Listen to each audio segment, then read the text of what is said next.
नमस्कार, जय श्री राम, सभी को राधे राधे। आज दो बात आप सबसे कहनी थी मैंने, जो बहुत जरूरी थी। कुछ लोग कह रहे कि सीमा ने अभी सनातन धर्म ग्रहण किया है, तो उनको मैं बता दूं कि मैंने पाकिस्तान में रहते हुए सनातन धर्म ग्रहण कर चुकी थी, क्योंकि मुझे सनातन धर्म में जो शांति मिली थी वो कहीं भी नहीं मिली थी। तो मैंने पाकिस्तान में रहते हुए मैंने सनातन धर्म ग्रहण कर लिया था, क्योंकि जब मुझे 4 साल पहले गुलाम हैदर ने तलाक दी थी, तो उसके बाद मेरे बच्चों का कोई सहारा नहीं था, कोई भी नहीं था हमें पूछने वाला। हम भूखे प्यासे जैसे भी रह रहे थे, हम लोग ही रह रहे थे। बब्बू की डेथ के बाद मेरा कोई भी नहीं था।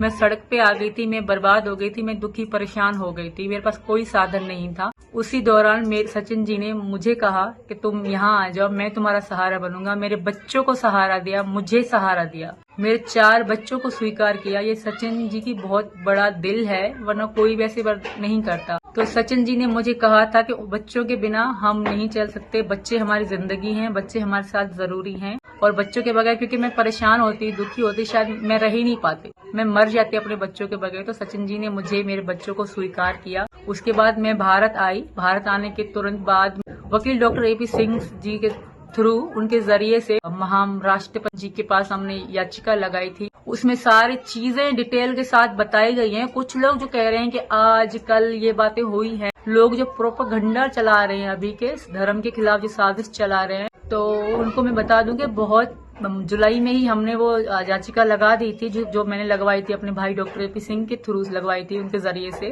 तो उनको बता दूं कि मैं उत्तर प्रदेश में हूं और यहाँ मैं आप सबकी शरण में हूं, मैं भारत के शरण में हूं, क्योंकि मेरा कोई सहारा नहीं था पाकिस्तान में। तो इसलिए मैं भारत में आप सबके शरण में हूं। मैं उत्तर प्रदेश योगी महाराज की शरण में हूं, मोदी जी के शरण में हूं, मैं योगी जी के शरण में हूं। मैं सनातन धर्म में आ चुकी हूं, मेरे बच्चे सनातनी हैं। तो कुछ लोग साजिश चल रहे हैं, तो उनके खिलाफ सख्त कार्रवाई करूंगी मैं, क्योंकि ये चीजें काबिल बर्दाश्त नहीं है जो इस तरह की बातें की जा रही हैं मेरे लिए, मेरे 4 बच्चों के लिए या मेरे पति के लिए। तो हम उनके खिलाफ सख्त कार्रवाई करेंगे। और मुझे विश्वास है यहाँ की अदालतों पे, यहाँ के कानून पे, यहाँ की पुलिस पे, मुझे मोदी जी पे विश्वास है, मुझे योगी जी पे विश्वास है कि मैं उनके शरण में आई हूँ और मुझे पूरी सुरक्षा मिलेगी, मेरे बच्चों को पूरी सुरक्षा मिलेगी। तो 2 ये बातें कहनी थी। धन्यवाद। जय श्री राम, राधे राधे, हिंदुस्तान जिंदाबाद।